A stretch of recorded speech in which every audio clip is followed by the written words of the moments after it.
Recently एक बहुत बड़ा डेवलपमेंट हुआ है। बेसिकली अफगानिस्तान के द्वारा बगराम एयरबेस भारत को ऑफर किया गया है, साथ ही में ऑफर की गई है अफगानिस्तान की एयर स्पेस। और ये एक बहुत ही इंपॉर्टेंट डेवलपमेंट है। एक तरफ तो ये अमेरिका के लिए बहुत ही ज़्यादा इंपॉर्टेंट हो जाता है, क्योंकि यूएस प्रेसिडेंट डोनाल्ड ट्रंप जब अपना इलेक्शन कैंपेन लड़ रहे थे उस समय पे ये कह रहे थे कि मैं बगराम एयरबेस अमेरिका के एक्सेस के अंदर वापस लेके आऊंगा। अफगानिस्तान को, तालिबान को धमकियां दे रहे थे कि बहुत बुरा होगा अगर तुमने बगराम एयरबेस मुझे नहीं दिया तो।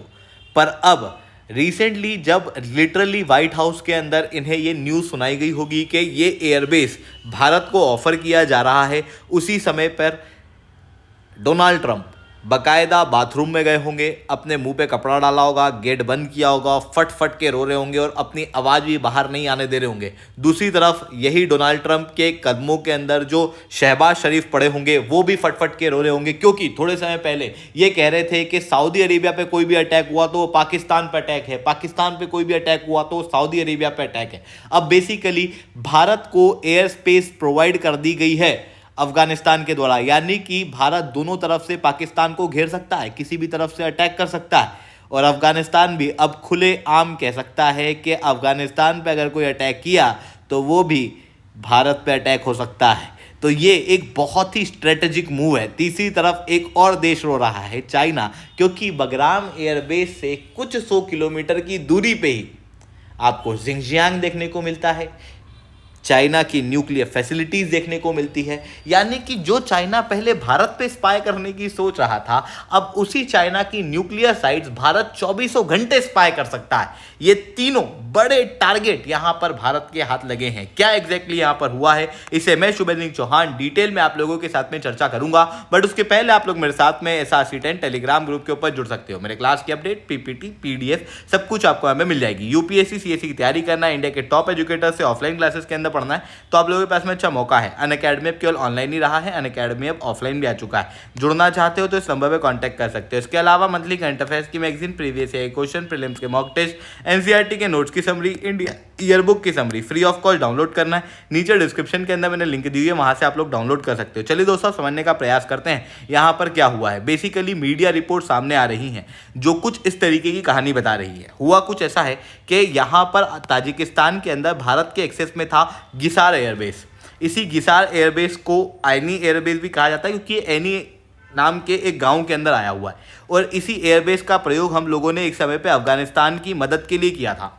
अब हुआ कुछ ऐसा कि जब ताजिकिस्तान का गिसार एयरबेस भारत को मिला था, इसका एक्सेस, तब से पाकिस्तान और सऊदी अरेबिया काफ़ी डरे हुए थे, खास रूप से पाकिस्तान, क्योंकि आप क्लियरली देख सकते हो भारत जो है वो दोनों तरफ से अटैक कर सकता है इसी ताजिकिस्तान के एयरबेस के जरिए। इसी कारण से पाकिस्तान उस समय पे बार बार प्रेशर डाल रहा था ताजिकिस्तान के ऊपर, और फिर ताजिकिस्तान ने इसी प्रेशर के अंदर आकर भारत को सपोर्ट करते हुए अफगानिस्तान को यहाँ पर कहा कि एक काम करो, बगराम एयरबेस जो है उसका एक्सेस इंडिया को दे दो, ताकि यहाँ पर अगर ताजिकिस्तान से भारत का एक्सेस चला भी जाता है तो भारत को यहाँ पर एक्सेस जो है वो कंटिन्यू रहेगा और भारत और ताजिकिस्तान के रिलेशन जो है वो ख़राब नहीं होंगे। इन्हीं चीज़ों को देखते हुए तालिबान ने भी भारत को इस एयरबेस को ऑफ़र किया है और दूसरी तरफ ऑफ़र की है अपनी एयर स्पेस। ये अपने आप में दो बहुत ही मेजर डेवलपमेंट है, क्योंकि देखो बगराम एयरबेस अगर आप देखोगे तो ये अफगानिस्तान है, अफगानिस्तान की राजधानी काबुल है,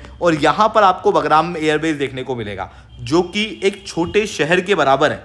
अमेरिका ने इसके अंदर काफ़ी इंफ्रास्ट्रक्चर डेवलपमेंट किए। 2006 के अंदर यहाँ पर रनवे बिल्ड किया गया, लगभग 12,000 फीट लंबा ये रनवे है और 100 से ज़्यादा पार्किंग स्पॉट यहाँ पर फाइटर्स के लिए हैं। इतना बेहतरीन ये एयरबेस देखने को मिलता है और अमेरिका को ये एयरबेस बहुत प्यारा था। हुआ कुछ ऐसा कि जब United states of America Afghanistan से छोड़ के जा रहा था 2021 में और तालिबान यहाँ पावर में आ रहा था, उस समय पे अमेरिका को ज़बरदस्ती इस एयरबेस को छोड़ना पड़ा था। और उसके बाद से यूएस प्रेसिडेंट डोनाल्ड ट्रंप अपना इलेक्शन कैंपेन कर रहे थे और अपने इलेक्शन कैंपेन के दौरान में ये पूरे समय पे यही कह रहे थे कि मैं बगराम एयरबेस को लेके आ जाऊंगा। इवन जब ये इलेक्शन जीते भी तो उसके बाद भी इनके द्वारा यही कहा गया कि बगराम एयरबेस को वापस दो, अगर आपने बगराम एयरबेस को वापस नहीं दिया तो अफगानिस्तान के साथ में कुछ बुरा होगा। हालांकि अफगानिस्तान को उस समय पे इंडिया द्वारा भी सपोर्ट किया गया था कि अमेरिका को बगराम एयरबेस नहीं मिलना चाहिए, दूसरी तरफ यूनाइटेड स्टेट्स ऑफ अमेरिका की एक और हरकत मैं आपको यहाँ पे बता दूं। बेसिकली भारत ने चबाहर पोर्ट ईरान के अंदर डेवलप किया हुआ है, जिसके जरिए भारत अफगानिस्तान का एक्सेस लेता है, क्योंकि यहाँ पर पाकिस्तान ऑक्यूपाइड कश्मीर है, जिसकी वजह से भारत डायरेक्टली अफगानिस्तान यहाँ नहीं जा सकता। अमेरिका ने जानबूझ करके चबाहर के ऊपर लगे सैंक्शन वेवर को हटा दिया, जिसके कारण से चबाहर पर फिर सैंक्शन लग गए। भारत का ये पोर्ट फिर खतरे में आ गया। भारत की अफगानिस्तान के साथ में कनेक्टिविटी खतरे में आने लगी। पर वही कर्मा जो है वो रिटर्न होते हैं। यहाँ पर भारत की नीयत अच्छी थी, इसी कारण से भारत को यहाँ पर एयर एक्सेस मिल गया है अफगानिस्तान के अंदर। डायरेक्ट बगराम एयरबेस का एक्सेस जो है वो यहाँ पर भारत को दिया जा रहा है। और ये एयरबेस का एक्सेस छीना किससे गया है? बेसिकली उसी अमेरिका से छीना गया है। और पिछले 2 दशकों से यही अमेरिका बगराम एयरबेस के लिए अपने जी जान लगा रहा है, लगातार कोशिश कर रहा है कि इस एयरबेस को वो अपने ही कंट्रोल में रखे। पर अब अमेरिका के कंट्रोल से ये एयरबेस जो है वो क्लियरली जाता हुआ दिखाई दे रहा है और भारत को इसका एक्सेस मिल रहा है।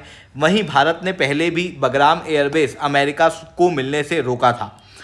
ये बगराम एयरबेस अब जब भारत को मिल चुका है तो इसके मायने बहुत बड़े हैं, क्योंकि देखो पहले तो ताजिकिस्तान और थोड़ा दूर पड़ सकता था। अब अगर आप बगराम एयरबेस को देखोगे और अफगानिस्तान की एयर स्पेस को देखोगे तो ये पाकिस्तान के बहुत ही नज़दीक है। अगर आप पाकिस्तान की ये बॉर्डर देख रहे हो, दुरन लाइन देख रहे हो, तो यहाँ पर आप बहुत ध्यान से देखना कि पाकिस्तान को अभी तक क्या डर था कि भारत इधर से अटैक करेगा, पर अब ऐसा भी है कि भारत इस साइड से भी अटैक कर सकता है। खैबर पख्तूनख्वा वाला रीजन ऑलरेडी पाकिस्तान के काफ़ी वीक कंट्रोल में है और यहाँ पर तहरीके तालिबान पाकिस्तान के द्वारा ऑलरेडी कई सारे अटैक किए जा रहे हैं। ऐसी कंडीशन में टीटीपी को भी मदद करने में भारत को और ज़्यादा आसानी यहाँ पर हो सकती है अगर भविष्य में भारत यहाँ पर टीटीपी की मदद करता है तो। अभी तक ऑफिशियली भारत ने कभी भी टीटीपी की मदद नहीं की है, क्योंकि हम आतंकवादी संगठनों को खुलेआम सपोर्ट नहीं करते।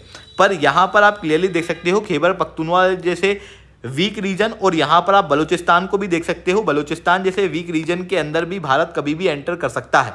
यानी कि भारत ने एक साथ 2 फ्रंट पाकिस्तान के खिलाफ खोल दिए हैं। पाकिस्तान जो थोड़े समय पहले कह रहा था कि अगर भारत ने हम पे अटैक किया तो ये अटैक सऊदी अरेबिया पे ही माना जाएगा, बेसिकली अब सऊदी अरेबिया किसी भी कीमत पे पाकिस्तान को बचाने नहीं आएगा। उल्टा अफगानिस्तान के ऊपर अगर पाकिस्तान ने अटैक किया तो भारत यहाँ पर से एक बड़ी कार्रवाई कर सकता है, क्योंकि भारत को अपने एयरबेस को यहाँ पर सेव करना पड़ सकता है। तीसरी तरफ अगर आप देखोगे तो चाइना आपको दिखाई देगा। चाइना जो कि इंडिया की न्यूक्लियर साइट्स के ऊपर, इंडिया की मिसाइल्स के ऊपर गिद्ध की तरह नज़र गड़ाए रहता है। स्पाई शिप्स के जरिए, स्पाई बलून्स के जरिए भारत की सीक्रेट इंफॉर्मेशंस को प्राप्त करने की कोशिश करता है। अब ये जो बगराम एयरबेस है ना, इसको अगर आप ध्यान से देखोगे तो बेसिकली ये केवल 1 घंटा दूर है जिंगजियांग से भी और चाइना की मेजर न्यूक्लियर साइट से भी। ऐसी कंडीशन में जिंगजियांग में जो भी चल रहा है उसकी जानकारी भारत को इजीली प्राप्त होगी और उसके साथ में हम चाइना की न्यूक्लियर साइट्स के ऊपर भी 24 घंटे नज़र रख सकते हैं। तो ये सारी चीज़ें अगर बगराम एयरबेस भारत एक्सेप्ट कर लेता है तो भारत को होने वाली है। तो ये चीज़ें यहाँ पर देखने को मिल रही है। आई होप ये सारी बातें आपको समझ में आई होंगी। लेक्चर अच्छा लगा हो तो लाइक करना, लेक्चर बहुत अच्छा लगा हो नीचे /10 कमेंट करना। यूपीएससी CSE की तैयारी करना, इंडिया के टॉप एजुकेटर से ऑफलाइन क्लासेस के अंदर पढ़ना है। आप लोगों के पास में अच्छा मौका है। अनअकैडमी अब केवल ऑनलाइन ही रहा है, अनअकैडमी अब ऑफलाइन भी आ चुका है। जुड़ना चाहते हो तो इस नंबर पर कॉन्टैक्ट कर सकते हो। इसके अलावा मंथली करंट अफेयर्स की मैगजीन, प्रीवियस ईयर के क्वेश्चन, प्रीलिम्स के मॉक टेस्ट, एनसीईआरटी के नोट्स की समरी, इंडिया ईयरबुक की summary free of cost download करना है। नीचे डिस्क्रिप्शन के अंदर मैंने लिंक दी हुई है, वहां से आप लोग डाउनलोड कर सकते हो। ठीक है दोस्तों, आज के लिए इतना ही। That's all from my side. जय हिंद, जय भारत।